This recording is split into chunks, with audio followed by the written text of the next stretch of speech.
नमस्कार दोस्तों।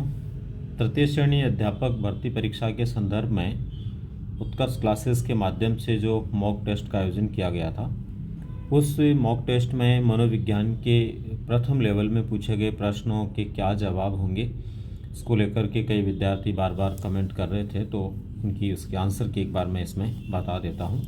तो दोस्तों, इसमें 10 प्रश्न पूछे गए थे मनोविज्ञान के, वो क्या क्या थे और क्या उनके आंसर बनते हैं।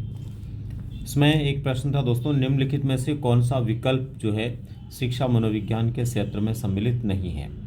इनमें से कौन सा ऐसा है जो शिक्षा मनोविज्ञान के क्षेत्र में शामिल नहीं है। हर बालक के लिए प्रारंभिक शिक्षा अनिवार्य करना, सीखने की परिस्थिति, शिक्षार्थी और सीखने की प्रक्रिया। तो दोस्तों देखिए, सीखने की परिस्थिति है, शिक्षार्थी है और सीखने की प्रक्रिया, ये तो शिक्षा मनोविज्ञान के क्षेत्र में आते हैं। लेकिन शिक्षा मनोविज्ञान के क्षेत्र में क्या नहीं आता, हर बालक के लिए प्रारंभिक शिक्षा अनिवार्य करना, ये जो है शिक्षा मनोविज्ञान के क्षेत्र में नहीं आता है। इसलिए इस प्रश्न में राइट आंसर हमारा क्या हो जाएगा दोस्तों, फर्स्ट हो जाएगा। इसके बाद में दोस्तों हमारा दूसरा प्रश्न था, इसमें बालकों के विकास के बारे में निम्नलिखित विकल्पों में से कौन सा सही नहीं है। यानी यहाँ हमें फोकस करना है सही नहीं है पर, सही नहीं है पूछ रहा है ये, ठीक है। तो दोस्तों, विकास की प्रक्रिया जन्म से मृत्यु तक चलती है, बिल्कुल सही बात है। विकास आनुवंशिकता एवं वातावरण की परस्पर अंतःक्रिया का प्रतिफल है, ये भी बिल्कुल सही है। विकास एक सुव्यवस्थित प्रतिफल है, ये भी बिल्कुल सही है। अब इसके बाद में नेक्स्ट है, विभिन्न बालकों में विकास की दर भिन्न भिन्न होती है, बिल्कुल भिन्न भिन्न होती है, जबकि विकास की गति समान होती है। समान नहीं होती दोस्तों। इसमें आधा सेंटेंस सही है, आधा गलत है। इसका मतलब राइट आंसर हमारा यहाँ पर क्या हो जाएगा, डी हो जाएगा। कुल मिलाकर के डी आंसर हमारा इसमें हो जाएगा। क्यों हो जाएगा, क्योंकि इसके अंदर जो है ये कहा गया है कि विकास की गति समान होती है, जबकि दोस्तों ध्यान रहे विकास की गति समान नहीं होती है। प्रत्येक बालक में विकास की गति भिन्न भिन्न होती है, अलग अलग होती है। अब इसके बाद में दोस्तों नेक्स्ट क्वेश्चन है हमारा, देखिए निम्नलिखित में से कौन सा विकल्प गिलफोर्ड के 3 आधारभूत आयाम प्रतिमान के अनुरूप सही नहीं है। इनमें से गिलफोर्ड के सिद्धांत के अंदर जो 3 आयाम दिए गए हैं, उसमें संक्रिया बताया गया है, बिल्कुल उत्पाद बताया गया है और विषय वस्तु बताई गई है। लेकिन दोस्तों उसमें वर्ग जो है वो मुख्य आयाम में नहीं आता है। वर्ग किस में नहीं आता, मुख्य आयाम में नहीं आता। इसका मतलब राइट आंसर इसमें क्या हो जाएगा, सी हो जाएगा। इसके बाद में नेक्स्ट क्वेश्चन है दोस्तों ये वाला, बालक के संज्ञानात्मक विकास को पियाजे ने किन प्रक्रियाओं द्वारा समझाया है। बालक के संज्ञानात्मक विकास को पियाजे ने किन प्रक्रियाओं द्वारा समझाया है। अवधान, धारण, पुनः उत्पादक क्रियाओं के रूप में समझाया है। इसी प्रकार से जो है संगठन, अनुकूलन और संतुलन के रूप में समझाया है। विकास के समीपस्थ क्षेत्र में सीखने में सहायता करना बताया है। उद्दीपन व प्रतिक्रिया के संबंध में बताया। तो देखिए यहाँ पर जीन पियाजे को लेकर के बात की जा रही है, जीन पियाजे को। और दोस्तों जीन पियाजे ने जो है इनमें से संगठन, अनुकूलन और संतुलन, इनको लेकर के विचार दिया है। अवधान, धारण और पुनः उत्पादन क्रियाएं, ये बांडुरा का विचार है। विकास का समीपस्थ क्षेत्र, ये वाइगोस्टकी के उसमें आता है। उद्दीपन व प्रतिक्रिया के संबंध के अंदर बात की जाए तो ये व्यवहारवादी, थॉर्नडाइक आदि के विचारों में आता है। तो यहाँ पर राइट आंसर हो जाएगा संगठन, अनुकूलन और संतुलन के विचारधारा को लेकर के, और ये विचारधारा देने का श्रेय किसको जाता है, पियाजे को जाता है। तो राइट आंसर हमारा यहाँ पर क्या होगा, पियाजे से संबंधित संगठन, अनुकूलन और संतुलन को लेकर के इन्होंने समझाने का प्रयास किया है संज्ञानात्मक विकास को। इसके बाद में दोस्तों नेक्स्ट हमारा क्वेश्चन है ये वाला, पावलोव के प्रयोग में कुत्ते को भोजन देने के तनिक पहले उसके सामने घंटी की आवाज़ को अनेक बार दोहराने पर कुत्ता घंटी की आवाज़ पर लार टपकाना सीख लेता है। ये उदाहरण है, किसका उदाहरण है ये, क्रिया प्रसूत अनुबंध का है, बिल्कुल नहीं है। क्रिया प्रसूत अनुबंध में ऐसा नहीं होता है।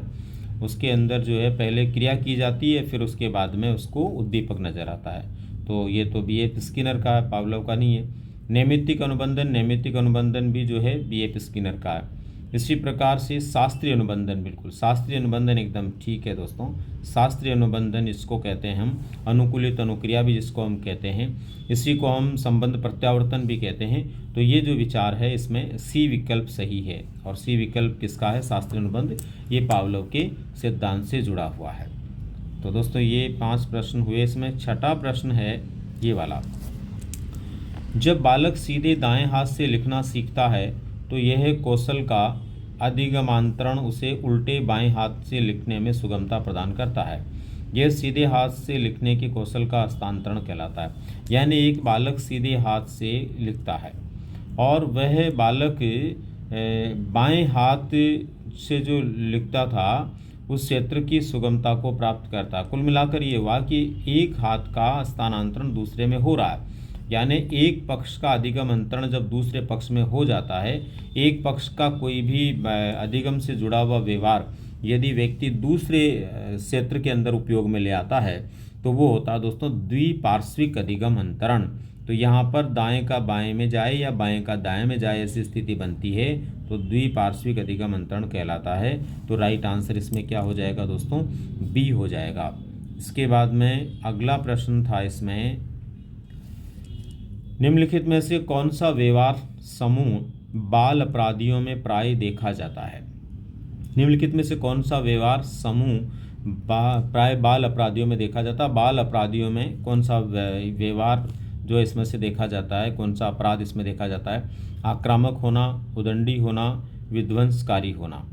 तो दोस्तों आक्रामक होना, उदंडी होना, विध्वंसकारी होना ये बाल अपराधियों में पाया जाता है। स्नेह, स्थिरता और नैतिकता ये नहीं पाया जाता। स्थिरता और नैतिकता उनमें होती नहीं है।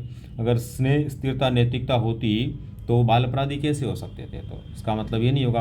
आंतरिक रूप से नियंत्रित, सामाजिक और नियम बिल्कुल नियंत्रित होते तो अपराधी कैसे होते? उपयुक्त सभी कैसे होगा जब बी और सी नहीं है?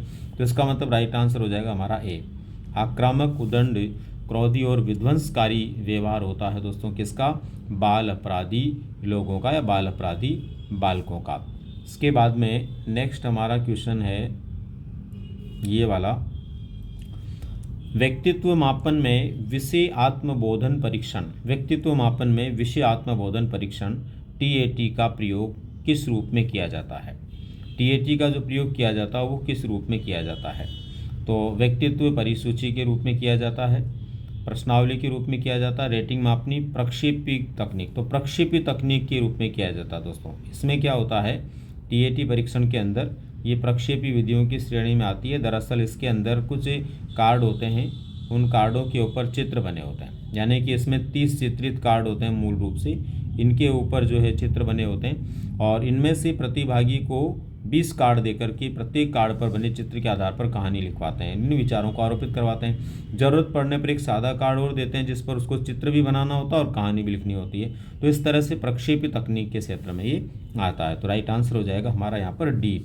इसके बाद में नेक्स्ट क्वेश्चन है ये वाला, मुंह में राम बगल में छुरी समायोजन की रक्षा युक्ति है। मुंह में राम बगल में छुरी का मतलब होता है दोस्तों जैसा व्यक्ति मौलिक है वैसा नहीं बल्कि दिखावटी व्यवहार जो होता है ना उसको कहते हैं मुंह में राम बगल में छुरी।